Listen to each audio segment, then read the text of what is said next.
Hello, everyone. Today, I'm going to talk about mergers and acquisitions in HR technology.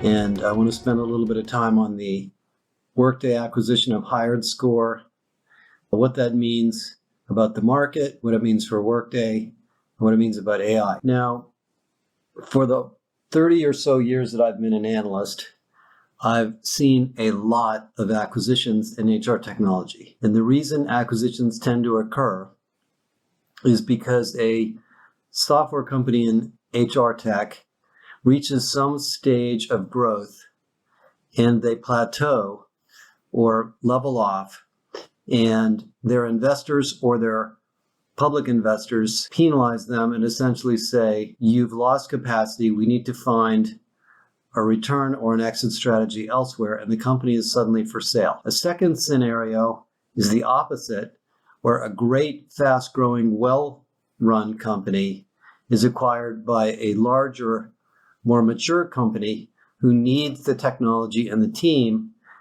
that this smaller company created because they can't create it themselves. And this particular deal at Workday is probably the latter. Workday has been talking about AI and working on AI for a long time. And when you talk to Workday about AI, they'll tell you about all the machine learning algorithms running in the platform and the fact that they've been doing AI for a long time.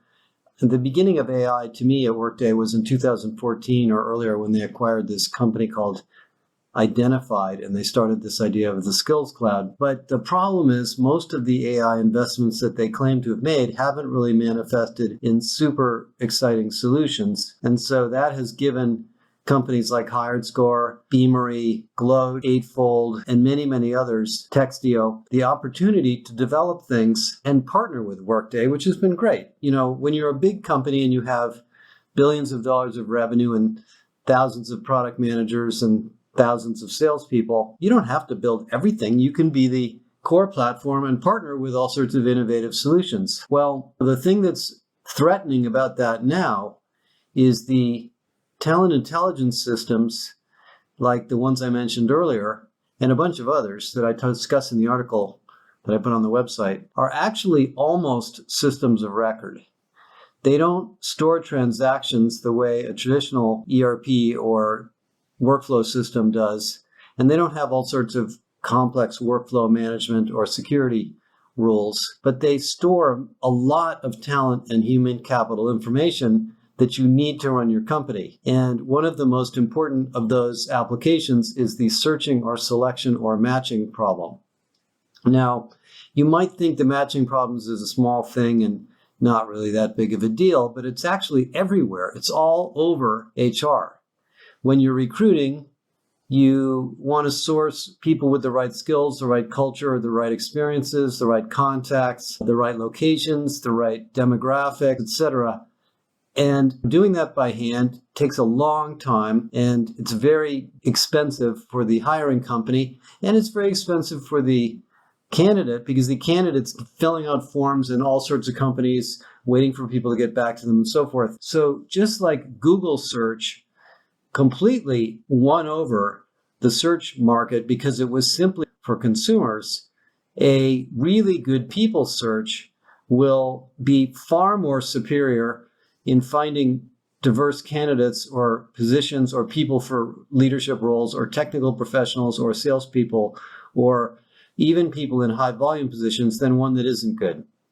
And we've done some recruiting using LinkedIn and Indeed where the search engines are not really that good, to be honest. And it's really frustrating. You'll put a job ad on there, you'll do a search, and you just get thousands of candidates that are not qualified. And so you've got to go through them manually. But there's more than recruiting. There's internal mobility. We're going to do a layoff and a restructuring. Who are the right people that should move into these new roles? What are the skills that are trending up in our company? What are the skills that are trending down? How do our skills compare to our competitors' skills? How do we better look for leadership? Are there secret pools of people that would be good leaders? What is the tenure of our organization and how do we improve it? What do we do about pay equity? Can we see anything in the AI system about inequities in pay? An LLM or neural network based data set of people that has all sorts of information like that creates many, many opportunities for AI models. Then the way these AI platforms work, unlike the transactional ones, is they have many models running. You could have a model to identify and source leaders. You could have a model to find high-tech professionals in a particular domain, people with certain scientific backgrounds, people that have certain backgrounds in customer service. And you could define what customer service means through a type of experience, a type of skill, a type of background, a type of job title. I mean, there's just a lot of options on how to search that are really important in running your company, both for recruiting and for just running it, to be honest. And so the talent intelligence idea, the talent intelligence space, actually does somewhat threaten what an HCM does. Now, I don't think anybody's going to throw out Workday because they got a better search engine from somebody else or better matching tools from somebody else. But Workday, Oracle, SAP, Ultimate, Ceridian, which is now called Dayforce, ADP, they want to have this in their platforms because they want you to use their platforms for all of the management decisions you make. If the performance management system in Workday isn't giving you intelligent information about the employee's performance, then you're not going to use it. You're going to use something else. And so more and more of the eyeballs or transactional work would come off that system. So these big platforms absolutely want to be part of that space. And that's one of the reasons, I'm sure, although I don't know the specific details, why Workday acquired HiredScore. They also obviously acquired HiredScore because the Workday ATS is not the most highly regarded ATS. I've seen lots and lots of people talking about it. I haven't tried to evaluate it feature by feature, but I know it has issues. And there was quite an interesting article a couple of months ago about an engineer looking for work, and he tried to apply for work in about 150 or 200 companies, and he had to use different ATSs to apply. And he said, at the end of it all, I had to make 85 different profiles on 85 different systems, and many, many, many of them were Workday. And he said it was really a frustrating process, and there was no single core data system that worked across those. Well, the talent intelligence platforms do work across multiple customers, and they've been designed in a completely different way, using vector databases, using AI models. You can go to an Eightfold or a system like Gloat or a system like Phenom, and you can apply for no job. Just tell the system who you are. The system will figure out, by the way, Beamery does this too, it'll figure out the kinds of roles you're appropriate for, and presumably could apply for you in a particular company or multiple companies, and vice versa. A recruiter could have a much better selected candidate pool. Another company that does this is Seekout, for example, that has a spectacular search engine, and I think theirs maybe even better than a lot of the others. So this is kind of a key technology that is kind of hard to build on your own. Workday, SAP, Oracle, they all need it, as do the other HCM vendors. And there are many, many years of experience that have gone into building these systems, not only in the AI models, but in the way they're presented to users. HiredScore in particular is a very highly regarded system because it has a front end that's very attractive to recruiters. It shows you ranked candidates for different jobs, internal candidates, and really makes it easy for recruiters to sort through large amounts of people for different applications. I think this is so much bigger than talent acquisition that the acquisition of HiredScore by Workday means a lot of the other things in Workday are going to get better, a lot of the other parts of the system. Now, let's talk about the market. I've been an analyst for more than 2 decades. I've been through multiple of these cycles where companies start buying each other all the time. They tend to go in cycles because of the technology evolution and sometimes the economy. And here's a couple things that'll happen. So let's suppose this deal goes through and Workday acquires HiredScore. It's 99% it's going to happen. And then Workday has a bunch of partners. They have an ecosystem of talent intelligence partners. They have this sales relationship with Skyhive. They partner with Beamery, who they invested in. They might have relationships with Fuel 50. They might have relationships with Phenom. And you go to Workday Rising, and all these other partners are there. And Workday puts a list of their partners up there. And it turns out maybe Some of these guys do the same thing that HiredScore does. How does Workday feel about that? Well, for a while, they may not care at all because it takes a while for the Workday customer base to understand the features of Workday that are new.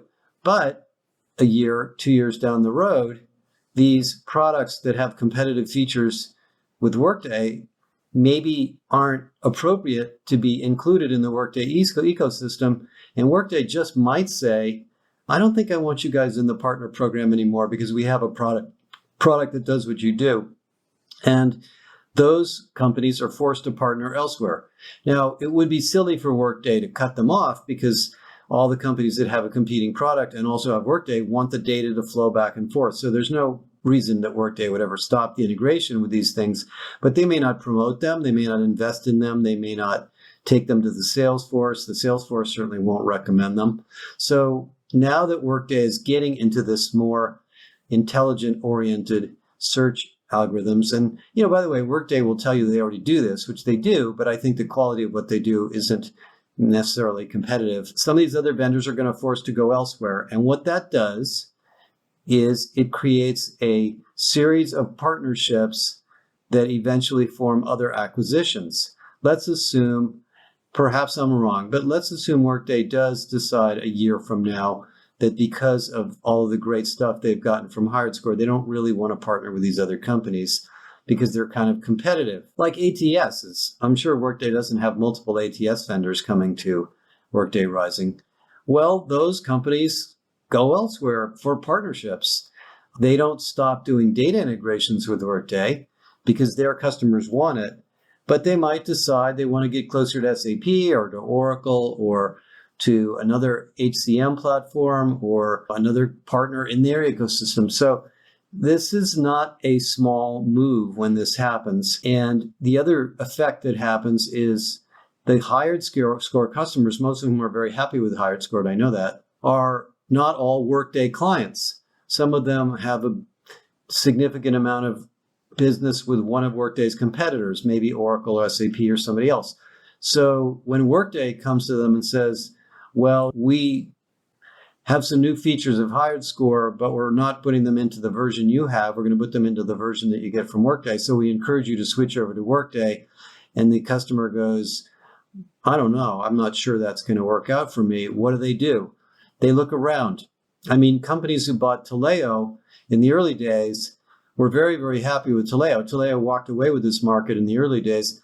And then when Taleo was acquired by Oracle, most of them who didn't have a business relationship with Oracle were very unsure about what that was going to mean. Oracle did maintain Taleo for a long, long time because they wanted to maintain that revenue base. But ultimately, those customers have to make a decision on whether we're going to stick with this Oracle-sourced piece of software in our infrastructure when maybe our core system is at a different vendor, or maybe we got to switch over. So that's not a negative on Workday. That's just the state of reality. For example, when Workday acquired Peakon, which was a very premier product in employee experience, prior to that, I know a lot of other employee engagement vendors partnered with Workday. I don't know that they do anymore because Workday's done a pretty good job of building out Peakon and integrating it with all the other modules of Workday and selling it. So, it's not particularly nice to be in a Workday account if you have a product that's directly competing with one of Workday's flagship products. It's not easy. Customers don't necessarily buy it. So there's a lot of competitive dynamics that happen. I don't think this is a huge deal that's going to immediately force all sorts of M&A, but it's going to start conversations between vendors. And this is a relatively small market. Most of the vendors know each other. A lot of them have executives that have worked at other companies. And so this could be the beginning of a wave of interest in acquiring AI core products by non-AI core vendors that could be an interesting shakeout. Now, even though that sounds reasonable, there's also the issue that the AI talent intelligence market is still very immature, and it is. These new systems, as spectacular as they are really early in their life cycle. They have a long way to go. If you look at what Gloat's doing in talent mobility and talent architecture, if you look at what Eightfold's doing in career and in job architecture and what they're doing in leadership with Heidrick and Struggles, and in other areas of the government where they're doing all sorts of government solutions for career management. If you look at what Beamery has been doing for years on CRM, if you look at what Phenom has been doing very effectively in candidate experience and candidate portals, what Paradox has been doing in conversational recruiting, each one of these companies is doing very well on their own. They're starting to compete with each other, but there's still a lot of innovation yet to come and market segments that have yet to be explored. I think, for example, pay, using AI technology to analyze pay disparities is going to be a really interesting one. Directly delivering learning. I talked about autonomous learning, which I'm going to spend more time on with you guys a couple of weeks ago. Those are applications that are new and haven't really become large scale yet. Using AI for the employee experience to take data from systems like Teams or Zoom to identify opportunities to improve the employee experience. Using AI for employee communications, if you look at what First Up's doing, to send personalized, intelligent communications to people so that they pay attention to what's going on inside the company, even if they're remote or working in a deskless environment. That's an application area. Using AI to improve scheduling, job scheduling in nurses and other highly regulated scheduling applications where we need certain people with certain certifications to do certain jobs. That's a big application. There's going to be lots and lots of these that are going to get better and better and better in these systems. And, the core HCM, which has so much data about the company, is the desired place to have this, but these companies can't build everything. Workday is spending a lot of time building their financial system, and they've been very successful with that. So they, in a sense, have a lot of things on their plate. And even though they seriously are investing in AI, they can't do everything. So if you're an investor, I'm sure you're thinking about this all the time. I think we're in a very big expansion phase of the market. The HR tech market is very large. It's, hundreds of billions of dollars. And there's a lot of old legacy stuff to replace that takes a long time to replace. So if you're interested in working for or investing in or buying from one of these newer vendors, and they're on a run rate that's growing and they seem to be well positioned, there's a good chance they're going to become a pretty big company. This is a big, epic change in the HR tech market. And then, of course, there's the bigger issue of how the job architectures are changing, and we're moving from a job-centric architecture to a people-centric architecture, which we talk a lot about in our post-industrial age research. That's going to change the market too. So there will be lots of room for new technologies out there. And as has always been true in this space, as long as I've been in it, sometimes it's the sales, it's the marketing, it's the investment, it's the leadership team, and not the best technology that wins. So there's a lot of opportunities for virtually any HCM vendor of any size to make a name for themselves in some segment of the HR tech market, whether it be by company size, by industry, by geography, by location, that they can make a good name for themselves. And I'm really very excited about the Workday deal because HiredScore really was a very cool technology. And I would imagine they were, as a company, not super big. I think they had about 150 or 200 employees, something like that. And they were probably looking at some growth strategy that involved either further acquisition, more sales and marketing, or more partnerships. And Workday came along and they had been good friends already. And so the deal was done. So stay tuned for more. I'm going to start having more HR tech CEOs on the podcast. If you are an HR tech CEO and you'd like to be on the podcast, let us know. We're not going to be able to do everybody, but I'll start doing more of them. And as always, I'm open to discussions and debate about whether any of the stuff we write seems to make sense to you. But I think this one's a little bit bigger than it looks and probably is going to end up being something that we look back on and say it was an important step in the evolution of our HR tech towards more AI-centric solutions. Thanks, everybody. Have a great weekend.